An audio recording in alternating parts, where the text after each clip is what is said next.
और चलिए सीधा सुनवाते हैं आपको सीएम योगी क्या कह रहे हैं।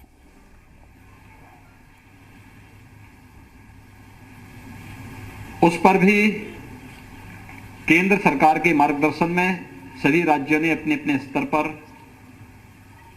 तैयारी भी की, कार्रवाई भी की। आबादी के हिसाब से देश का सबसे बड़ी आबादी का राज्य उत्तर प्रदेश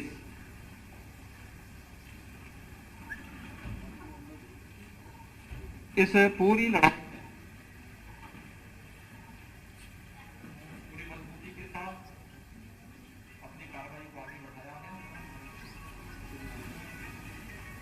प्रदेश के अंदर और प्रदेश के बारे में जो आशंकाएं थी कि सेकेंड वेव में अप्रैल मार्च से लेकर के मई के द्वितीय सप्ताह तक प्रदेश में 1 लाख केस प्रतिदिन प्रदेश के अंदर और प्रदेश के बारे में जो आशंकाएं थी कि सेकेंड वेव में अप्रैल लास्ट से लेकर के मई के द्वितीय सप्ताह तक प्रदेश में 1 लाख केस प्रतिदिन आएंगे, इसे भी प्रदेश शासन, प्रशासन, हेल्थ वर्कर, कोरोना वॉरियर्स, जनप्रतिनिधिगण और जनता जनार्दन ने मिलकर के निर्मूल साबित किया है। प्रदेश के अंदर अगर हम देखें तो सबसे अधिक पॉजिटिव केस आए थे 24 अप्रैल को 38,055।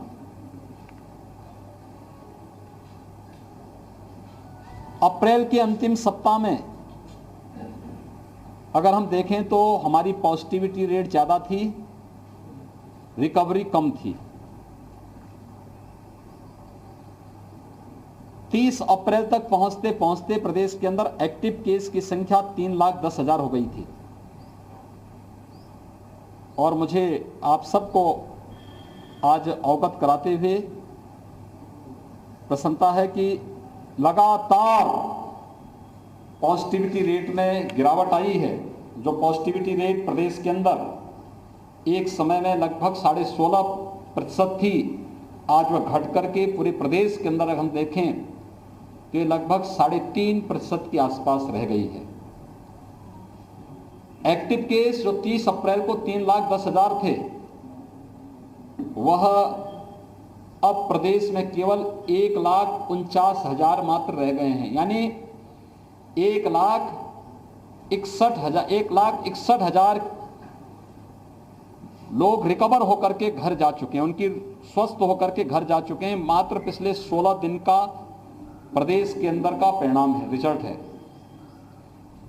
उत्तर प्रदेश देश के अंदर सर्वाधिक टेस्ट करने वाला राज्य है। अब तक हम लोगों ने 4.5 करोड़ कोरोना के टेस्ट प्रदेश के अंदर संपन्न किए हैं और लगातार इस कार्रवाई को हम आगे बढ़ा रहे हैं। हमारी जो रिकवरी रेट है वर्तमान में 90% है। प्रदेश में हम लोगों ने अब तक जो वैक्सीन 1.5 करोड़ लोगों को वैक्सीन दे चुके हैं। 18+ के लोगों को भी, 18 से 44 वर्ष की उम्र के लोगों को भी 4,15,000 ऐसे युवाओं को वैक्सीन प्रदेश में उपलब्ध कराया जा चुका है। हम फेज वाइज जनपदों की संख्या इसके साथ जोड़ रहे हैं और उस क्रम में फर्स्ट वेव में L1 फैसिलिटी की ज्यादा आवश्यकता थी, जो हॉस्पिटल में बेड्स की आवश्यकता थी। उस समय हमारे पास 1,16,000 L1 फैसिलिटी के बेड्स थे और L2, L3 फैसिलिटी के कुल 23,000 बेड्स थे। लेकिन सेकेंड वेव में आपने देखा होगा संक्रमण बहुत तीव्र होने के कारण अचानक ऑक्सीजन की मांग हुई,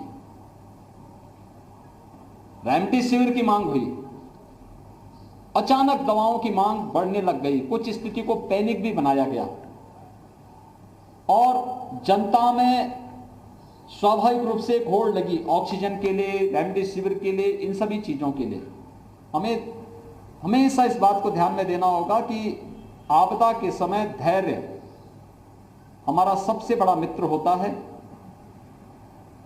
लेकिन कुछ लोगों ने जानबूझ करके, जब जनता के संबल को बनाना चाहिए था, मनोबल को बढ़ाना चाहिए था, जब अपने हेल्थ वर्कर्स के मनोबल को बढ़ाने की आवश्यकता थी, उस समय उनके मनोबल को गिराने, भय का वातावरण पैदा करने का कुछ लोगों ने शरारतपूर्ण चेष्टा भी की और उसका परिणाम है एक स्थिति पैनिक हुई और उसके कारण हर व्यक्ति ऑक्सीजन के लिए दौड़ पड़ा, हर एक व्यक्ति रेमडेसिविर के लिए दौड़ पड़ा और एक प्रकार की एक समय तो सिचुएशन ऐसी थी कि जैसे अव्यवस्था की सी स्थिति पैदा होगी। लेकिन ईश्वर की कृपा से, सभी लोगों के सहयोग से स्थिति नियंत्रण में की गई और आज पूरी तरह स्थिति नियंत्रण में है और हर व्यक्ति को यह व्यवस्था दी जा रही है कि वह वहां पर, हम लोगों ने इस दौरान ऑक्सीजन की सप्लाई, आपने पहली बार देखा होगा कि ऑक्सीजन की सप्लाई हमें बाहर से मंगानी पड़ी। भारत सरकार ने ऑक्सीजन एक्सप्रेस चलवाई, वायुसेना के विमानों का इस्तेमाल ऑक्सीजन के टैंकर को लाने ले जाने में इस्तेमाल किया गया और ये लगातार चला है। फर्स्ट वेव में हमारी प्रदेश की कुल आवश्यकता ऑक्सीजन की जो होती थी वह 300 मीट्रिक टन की हो जाती थी, लेकिन सेकेंड वेव में यह बढ़कर के 1000 मीट्रिक टन तक पहुंच गई।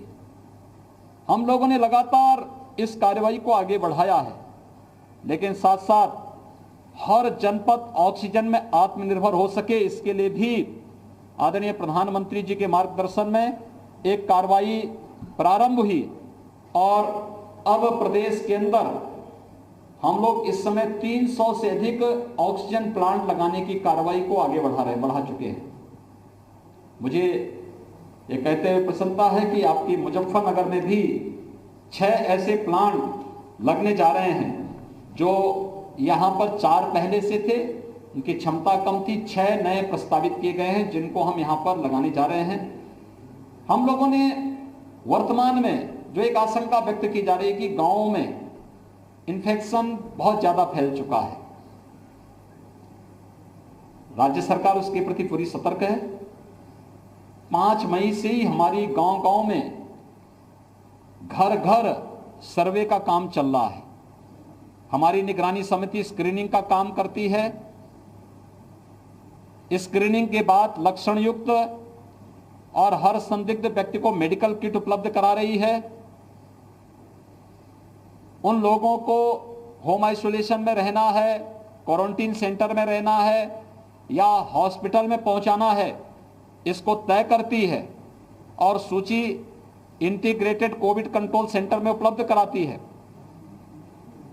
ICCC से 24 घंटे के अंदर रैपिड रिस्पांस टीम उस गांव में पहुंच करके एंटीजन टेस्ट कराती है।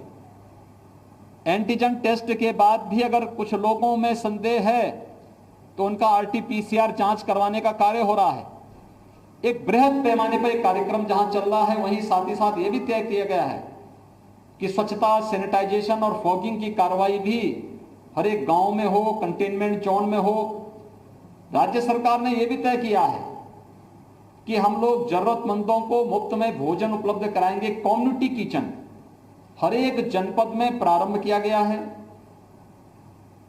शासन स्तर पर 71 जनपदों में स्वयं चल रहा है, शेष 4 जनपदों में स्वयंसेवी संस्थाएं संचालित कर रही हैं, लेकिन राज्य सरकार उसको सपोर्ट कर रही है।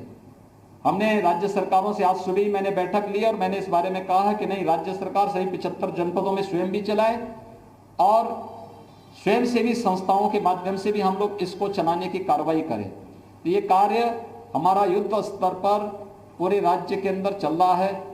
कंटेनमेंट जोन में डोर स्टेप डिलीवरी को भी आगे बढ़ाने की कार्रवाई हमारी चल रही है और हम लोग उसको आगे बढ़ाने का कार्य कर रहे हैं।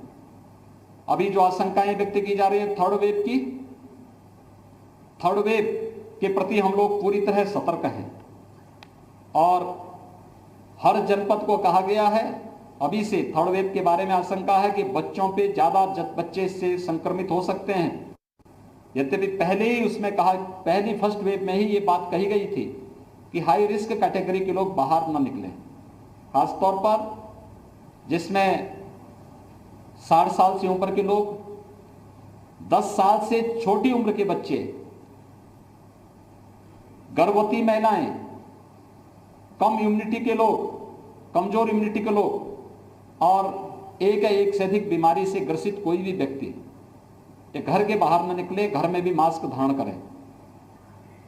किसी भी व्यक्ति को बाहर निकलना है, जो शेष अन्य लोग हैं उससे कार्य से बाहर निकलना हो तो मास्क जरूर पहने और 2 गज की दूरी का जरूर पालन करें।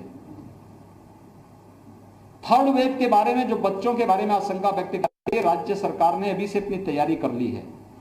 हर जनपद में पीको के निर्माण की, पीडियाट्रिक आईसीयू के निर्माण की कार्रवाई, मैन पावर की ट्रेनिंग की कार्रवाई, पीडियाट्रिशियन, गायनेकोलॉजिस्ट, इन सब की ट्रेनिंग की कार्रवाई राज्य के अंदर हम लोगों ने प्रारंभ की है। ब्लैक फंगस की भी एक पोस्ट कोविड पेशेंट में ब्लैक फंगस की एक नई चैलेंज हमारे सामने आई है।